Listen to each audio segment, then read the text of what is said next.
Bueno, pues retomamos nuestros temas que hemos estado trabajando de la primera semana de estudio sobre plantación de iglesias.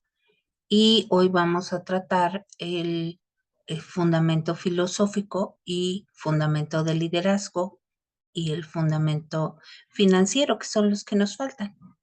Sí, voy a compartir pantalla.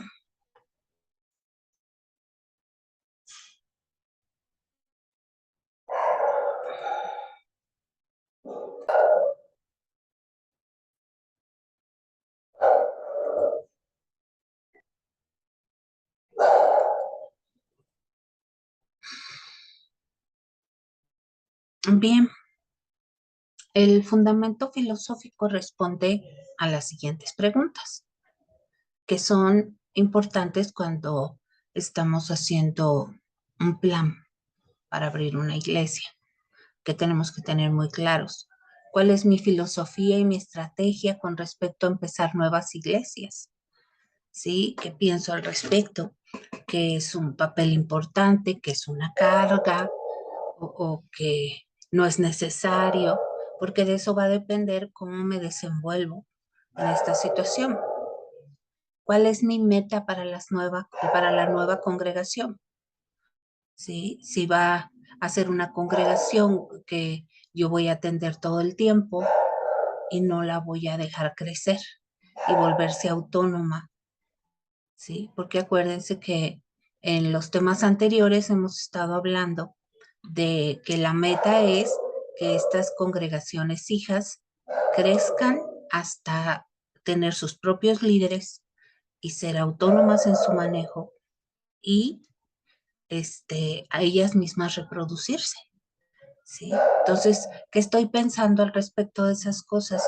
Eso sería mi filosofía con respecto a la formación de nuevas iglesias, ¿sí? Vamos a analizar lo que el autor del libro que estamos estudiando piensa que es la filosofía correcta con la que debemos llegar a iniciar este proceso de plantar iglesias.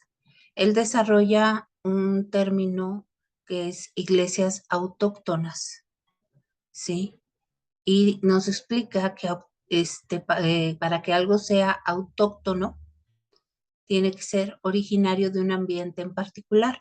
Aquí habla de plantas y seres vivos en general, ¿no?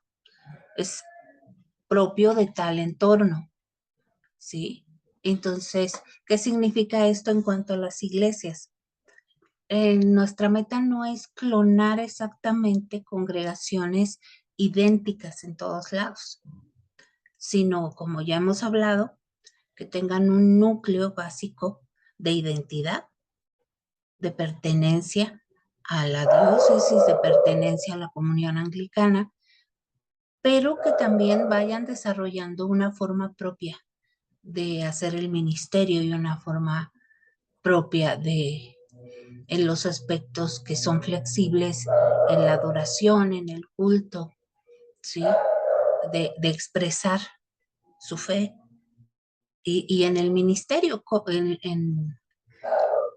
cómo esa congregación se siente llamada a servir a la sociedad. Y el autor nos habla de que hay varias características que menciona Allen Tippett que las iglesias autóctonas reúnen, que es autoimagen, autofuncionamiento, autogobierno, autosostén, autopropagación y autoministerio, ¿sí? Y todo esto en nuestra diócesis lo reconocemos como una parroquia, ¿sí? Una parroquia es aquella congregación que ha llegado a la madurez en todos estos puntos. Y entonces, este, es ya una congregación autóctona. ¿A qué se refiere con autoimagen? Bueno, pues la palabra lo dice, la forma como uno se ve a sí mismo cuando se refiere al individuo o cómo la comunidad se ve a sí misma. Dice, autoimagen significa que la nueva iglesia llega a la etapa de madurez cuando se ve a sí misma como la iglesia del Señor Jesucristo en la comunidad. No es meramente una extensión de otra iglesia en otra parte, sino la iglesia que el Señor ha colocado allí con una misión específica. Esto es muy sutil. Se trata de que cada miembro de la congregación se reconozca como una piedra viva de la iglesia del Señor, que ha sido llamado a congregarse en esa congregación, en esta denominación, porque el Señor tiene un plan para esa comunidad y mi participación es fundamental. Y esta congregación dentro de la diócesis también tiene un lugar especial para manifestar la personalidad de la diócesis y formar parte de la comunión, ¿sí? Entonces, todo esto se refiere al asunto de la autoimagen. Autofuncionamiento. Este está interesantísimo, este punto, ¿no? Dice, autofuncionamiento significa que la congregación lleva a cabo todas las actividades de la iglesia. Y nos pone un pasaje, Hechos 2, 40, 47, donde vemos a una iglesia que evangeliza, discipula, adora, ora, tiene comunión fraterna y ministra a otros. Entonces, vamos a decir que dentro de nuestro plan de desarrollo, estos puntos son fundamentales, ¿sí? Porque podemos estar teniendo la Eucaristía los domingos, pero estamos evangelizando. Las personas que asisten ya tuvieron un encuentro con el Señor transformador, que libere, que rompa cadenas, que sane heridas, ¿sí? Están ahí porque sienten hambre del Señor o son otras motivaciones las que los llevan a estar ahí. Entonces, tener personas evangelizadas y que a su vez evangelizan a otros. En lo que hemos hablado del proceso de evangelizar, que sería hacer evangelismo y llevar a la persona por medio de un proceso a un encuentro con Cristo y luego una catequesis, ¿sí? Discipula. Esto es tener cuidado de cada miembro y de su desarrollo en la fe y de ir orientando y acompañando su camino. Adorar y orar tiene que ver con el culto formal, pero también con tener sesiones de oración más libre en pequeñas comunidades, por ejemplo, ¿sí? Comunión fraterna, que va más allá de saludarnos, sino que vayamos cada vez conociéndonos más y esto nos lleve a estar pendientes unos de otros y ser capaces de pedir ayuda unos a otros y acompañarnos, ¿sí? Y ministrar a otros. Esta es cuando una comunidad ya está madura y empieza a ser un ministerio hacia la comunidad. Entonces, estas son nuestras metas en el autofuncionamiento. Autogobierno. Nuestra constitución y cánones proveen que cuando una congregación empieza a ser una estación de predicación, conviene empezar a educarla en el manejo, en el autogobierno, aunque una estación de predicación y una misión organizada dependen directamente de la autoridad del obispo o de alguien delegado por él, como sería el arcediano, ¿sí? Tienen que empezar a trabajar la forma como solemos funcionar en esta provincia, en esta diócesis, y es formando lo que se llama el comité del obispo cuando estamos hablando de una estación de predicación o de una misión organizada. Lo que decíamos de tener primer guardián, segundo guardián, secretario, tesorero y vocales de los diferentes ministerios. Sí, por ejemplo, de la cofradía del altar, un representante; del equipo de liturgia, un representante; de la educación cristiana, un representante; del ministerio de hombres, de mujeres. Y todas estas personas forman ese comité que junto con el clérigo o la clériga pues hacen el manejo de la congregación bajo la guía del obispo. Cuando ya se es parroquia, la parroquia tiene uno de sus derechos es armar sus propios proyectos, programas y proyectos. Ya no depende tanto de los programas diocesanos o de que el obispo le diga exactamente qué hacer, aunque siempre hay que estar informando al obispo de qué se está haciendo, pero es ya un compartir, mantenerlo al tanto, pero ya no es seguir totalmente sus directrices, ¿verdad? Porque como esta congregación ya alcanzó un nivel de madurez, que conoce su entorno, que ha explorado diferentes formas de trabajar y ha llegado a un cierto proyecto de trabajo, ¿sí? Y dice, estas decisiones se realizan con reuniones periódicas que se nos pide que sea de un mes, de cada mes. Su liderazgo, que esté el pastor y sus líderes, su sede, ¿sí? Que tenga un lugar alquilado, comprado, y sus finanzas, presupuesto, y como decíamos, pues toda su pastoral, que no solo debe ser manejada por el clérigo, sino por toda la iglesia. Autosostén significa que la iglesia se hace cargo de sus propias obligaciones financieras por medio de las contribuciones, diezmos, ofrendas, regalos de sus miembros. Esta iglesia no desarrolla una dependencia de fuentes externas, sino que espera ser, con la ayuda del Señor, la que provee los recursos necesarios para el personal, los materiales, edificios, programas. Y en nuestra forma de organizarnos, cada congregación aporta a la diócesis una cantidad para su funcionamiento, ¿sí? Para que el obispo cumpla sus funciones, la oficina diocesana cumpla sus funciones y esto a su vez fortalece a la congregación. Entonces tenemos el cumplimiento de la promesa diocesana, en nuestro caso la ofrenda unida de acción de gracias, la ofrenda al seminario y la ofrenda de Viernes Santo, que son hacia la diócesis y hacia la comunión anglicana en dado caso. Y todas las situaciones del sueldo del clérigo y todas las necesidades de la congregación.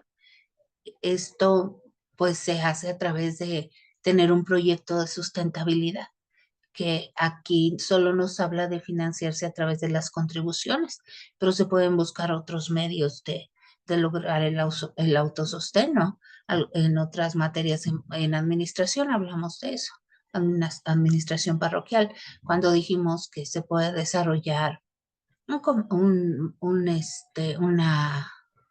merendero, o se puede desarrollar un bazar, o se pueden construir unos locales para rentar, o se puede pensar en comprar un vehículo para manejarlo como taxi, o se puede poner algún tipo de negocio, no sé, buscar una forma, o se puede hacer un servicio social y financiarse a través de donativos, que esto tendría que ser a través de una asociación civil.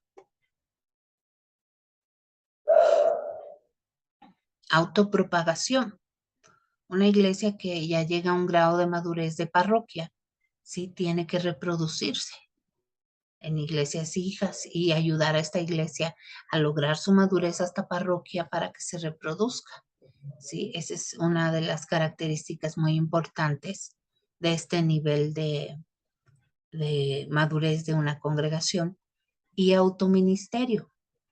Autoministerio significa que la iglesia utiliza sus propios recursos económicos para ser de ayuda cuando haya necesidades en su comunidad.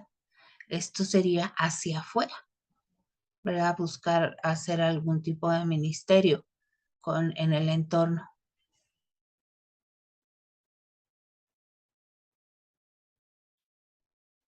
Bien, eso es en cuanto a los fundamentos filosóficos.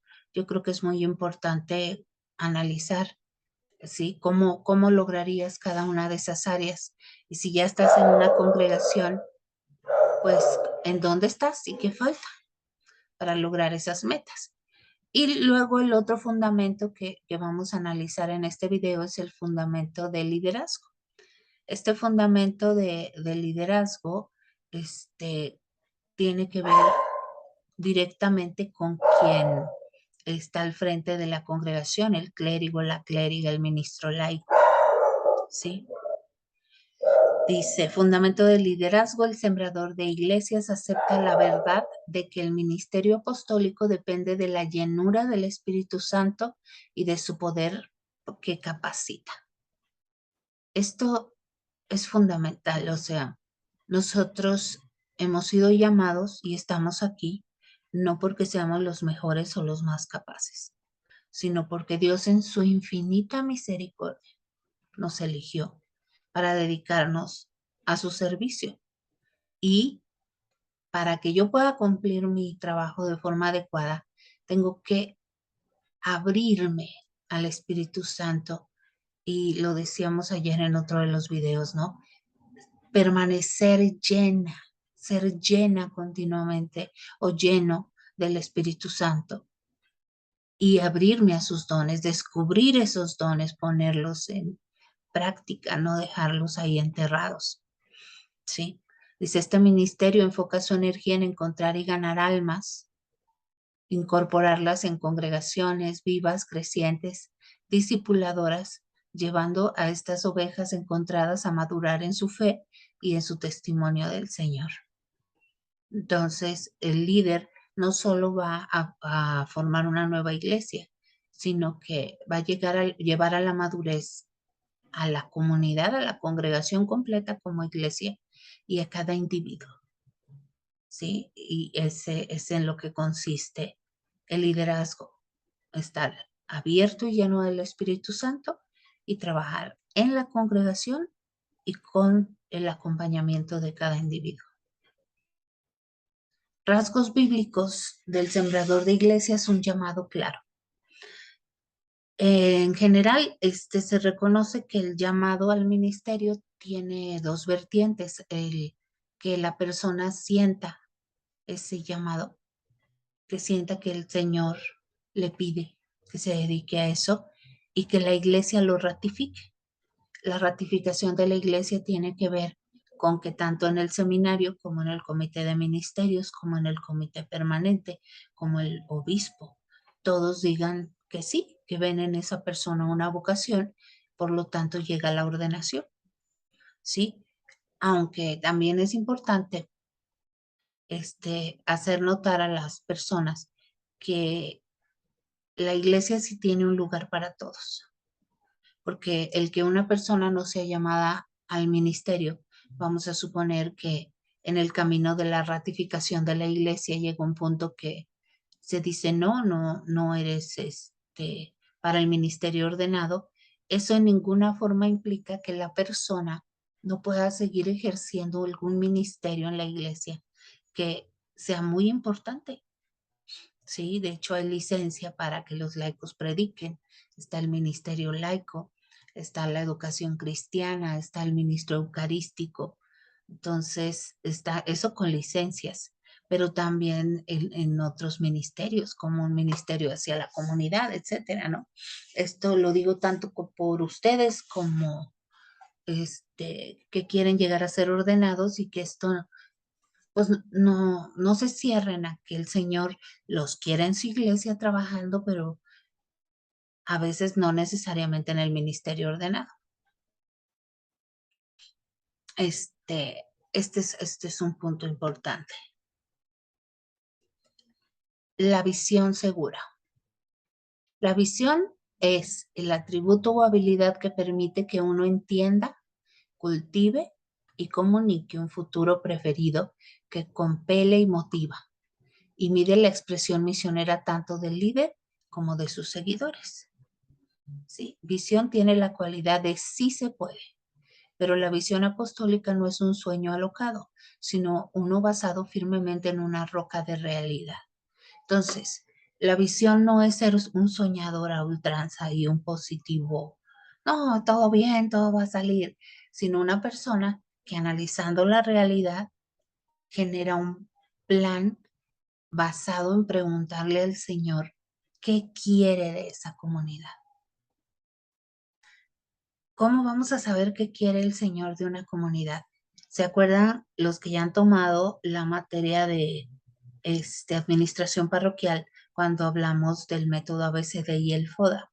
O sea, si yo analizo los dones y talentos con los que cuentan las personas que forman mi comunidad y también hago un inventario de todo lo que sí tenemos,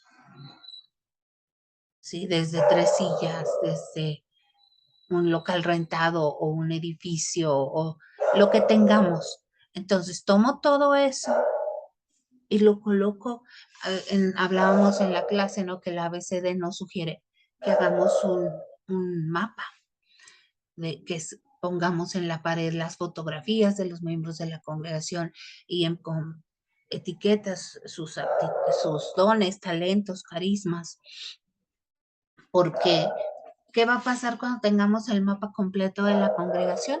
Que ante nuestros ojos se va a mostrar el plan de Dios.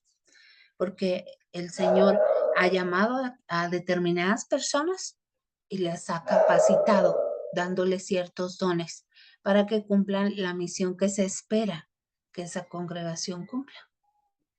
¿Sí? Entonces esto es bien importante. La persona que tiene un liderazgo en el sentido ministerial es una persona que puede ver esto y trabajar en este sentido.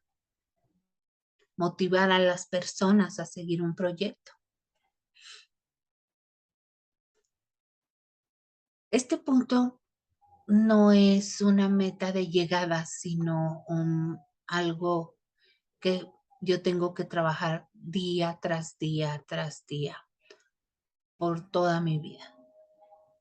Dice, ninguna cantidad de habilidades, motivación, personalidad o capacitación puede sustituir el carácter en el obrero o el líder cristiano.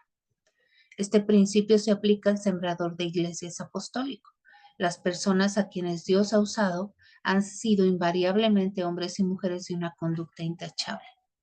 Ser irreprensible requiere que el líder sea un hombre o una mujer de conducta intachable, alguien de una integridad tan evidente que nadie puede tener razón para acusarlo de un comportamiento incorrecto. De que nos vamos a equivocar, de que vamos a tener tentaciones, esto es algo inevitable, de que tenemos que estar muy atentos para no caer en esas tentaciones o para, si tengo una caída, levantarme lo más pronto posible y ser fiel al Señor. Hemos hablado en otras clases en la de espiritualidad, por ejemplo, de ese reconciliarnos con el Señor en cuanto apenas nos damos cuenta que le estamos fallando y hacer la conversión. O sea, cambiar el rumbo, porque no basta con que yo me arrepienta, tengo que enmendar el rumbo que he estado caminando. Sí, siempre estar, es como una brújula que siempre me regresa al norte, al norte, al norte. Esto es sumamente importante.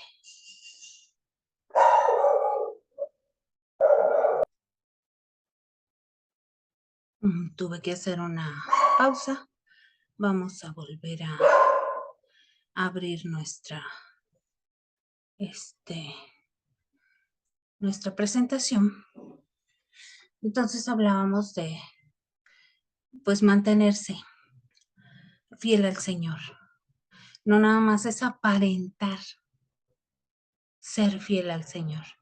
Hay de repente algunos clérigos que se les ha escuchado decir en algún momento, no necesariamente del presente, pues yo soy clérigo en la iglesia, pero saliendo soy otra persona más. No, no dejas de ser clérigo. Nunca. Una vez que eres ordenado, quedas marcado, vamos a decirlo así. Y no importa si te dedicas o no te dedicas al ministerio. No importa si estás en tu tiempo activo o si estás en tu casa. No importa si te jubilas. Es una marca que queda para siempre y de la que siempre vamos a tener que entregar cuentas. Dice, el liderazgo centrado en ser siervo es un rasgo de liderazgo bíblico. ¿Sí? El que quiera ser el primero, que sea el último y el servidor de todos. Ámense como yo los he amado. Entonces, el liderazgo de quien está al frente de una congregación y quien se dedica a abrir iglesias tiene que estar centrado en el servicio, en el dar, en el poner el ejemplo con el trabajo. Un contentamiento que libera. Esto es trabajar en mantener la paz en el corazón, porque muchas veces las cosas no salen como uno quisiera. Muchas veces el tener una congregación con tan diferentes personas de tan diferentes orígenes, esto a veces provoca problemas y tiene uno que enfrentarlos y a veces puede uno deprimirse o sentirse desmoralizado porque el esfuerzo a veces no parece redituar en el mismo nivel, ¿verdad? Dice las leyes de la física, toda acción corresponde a una reacción de la misma intensidad y en el sentido contrario, pues en el trabajo ministerial no siempre es así. Yo puedo poner todo mi ser y no ver gran cosa, pero entonces confío en el Señor, abandono las cosas en las manos del Señor, en que Él tiene su tiempo para hacerlas, en que Él está actuando aunque yo no lo vea. Sí, esta es una actitud bien, bien importante. Un compromiso encausado. El líder eficaz, sembrador de iglesias, se compromete con la tarea y no se desvía de ella. Los desengaños, el desaliento, la oposición o las persecuciones no pueden disuadirlo de su cometido. El compromiso encausado impulsa a perseverar frente a lo que Satán puede poner en su camino. O sea, ya decidimos abrir una iglesia en determinado lugar, pues habrá que cambiar las estrategias, adaptarlas, buscar, no sé, diferentes formas, pero no rendirse. La pureza positiva es otro de los elementos. Significa que se abstiene de pensamientos pecaminosos. Habla de la intención, de lo que viene del corazón, de que yo haga las cosas por la intención correcta, porque yo puedo mostrarme tremendamente servicial y hacer un trabajo y mi intención es tener control de las personas o hacerme del poder o no sé, algo egoísta y personal y no el servicio al Señor. Entonces, la pureza positiva tiene que ver con las intenciones que hay en mi corazón, revisarlas continuamente y lo mismo, ¿sí? Arrepentirme, reencauzar, tener esa conversión hacia lo que el Señor quiere. Madurez humilde. El líder que quiere ser eficaz tiene que demostrar la cualidad de madurez en su toma de decisiones y en sus acciones. Pablo listó como dos de los requisitos esenciales del liderazgo, el tener un carácter cristiano maduro y el de haber dado pruebas de lo que vale. Entonces, tenemos que trabajar mucho con nuestra persona. Por eso en el seminario llevamos esa materia de desarrollo humano que en ninguna forma es de relleno, sino ni siquiera es teórica, es para que tengas herramientas para autogestionarte, para trabajar en crecer como ser humano, para aprender a tomar decisiones, a enfrentar problemas, conflictos, a buscar soluciones, a planear el trabajo, o sea, todas a tener una autoestima sana, porque si no, no se puede hacer bien el trabajo. Una fe persistente. Una fe persistente que produce una valentía consecuente. Es una característica clave del líder espiritual. No hay líder que no necesite más esta fe poderosa y esta valentía en constante aumento. Este tipo de fe permite que el líder tenga una visión de las realidades de Dios en la cima de la montaña de lo imposible y por lo tanto da al líder el valor para escalar. ¿Sí? Fe es creerle a Dios. Y nosotros creemos en el Dios de los imposibles, el Dios que creó todo lo que existe junto con las leyes de la naturaleza y de la vida, pero que puede hacer cualquier cosa que su voluntad decida. Está en su plan hacer. Y confiar en el Señor es parte de la fe. Amor sin límites. Ninguna iglesia puede ser sembrada y crecer si el sembrador no siente el amor bíblico básico por Dios y por los perdidos. La obra que alguien realiza sin amor puede resultar en una parodia de iglesia. El verdadero fruto en la forma de almas salvadas, la comunión fraterna de creyentes y congregaciones que crecen, solo sucede por medio de la obra de los que aman a Dios y a los demás. Volvemos a las intenciones. Sí, tiene que moverme el amor al Señor, no el deseo de tener un puesto social que pues todavía el clérigo puede tener en una comunidad, ¿no? Esa no es la meta. Bien, hemos trabajado con el plano filosófico y el liderazgo. Ya nomás nos queda el financiero, que ya también lo hemos trabajado en la materia de administración parroquial y que lo vamos a ver en otro pequeño video. Gracias.